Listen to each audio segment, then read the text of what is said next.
Fireworks from Sébastien Ogier lit up the opening stages of Rally Monte Carlo, but his hunger for a 10th win at the Monte would bite back. Oh, keep that throttle buried. Keep the throttle buried. He's very lucky. He's lucky to get away with that. Instead, it was reigning world champion Thierry Neuville who would lead from the front on the opening day of the 2025 WRC season. But number one would prove to be unlucky for the Belgian on day two. And he wasn't the only world champion to get into trouble. It's coming down into the hairpin. Just couldn't get the car stopped. That's a big impact. Quite a moment for Tanak. Straight into the ditch, missing the wooden pole there, the telegraph pole, the tree. And he's just buried the throttle at this point and desperately trying to get the car out. He's done it. Oh, Sébastien really wide there. No grip at all. Just understeered off the road. He'll have gotten away with that. Gregoire Munster and Adrien Fourmeau made bold tyre choices to go first and second fastest on stage 6. Fourmeau would end the day on the podium, but Munster wasn't so lucky. The M Sport driver suffered a puncture and lost 47 seconds before retiring with a mechanical failure after the final stage of day 2. But at the start of day 3, Munster made a big statement. Oh, it's going to be close, Teddy. No, he's going to be slower. He's going to be slower. Gregoire Munster's done it. Yes. Yes. Do you know what? That's a brilliant result for Gregoire Munster. Everybody at M Sport, you only win your first WRC stage once.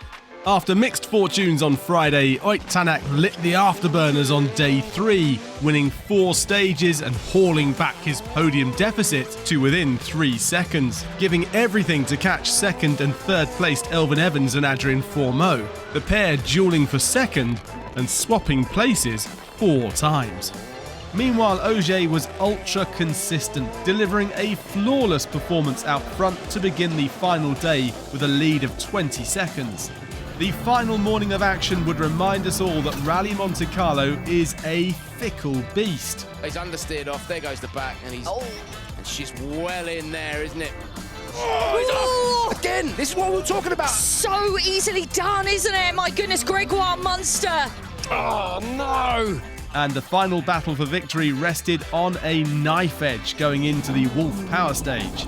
All eyes were on the brand new hand-cooked tyre choices of Fourmeau, Evans and Ogier on the legendary Col de Turini. Big chunk of time. 23.9 seconds taken out of Sébastien Ogier. We took the risk to be a bit aggressive on the first stage and try to survive and then have the right tyre choice for the last one. It was a bit of gamble, to be fair. Fourmeau and Evans gave everything in their attempts to dethrone Ogier, but nothing was going to stop the master of Monte, making it a record 10 wins at his home event.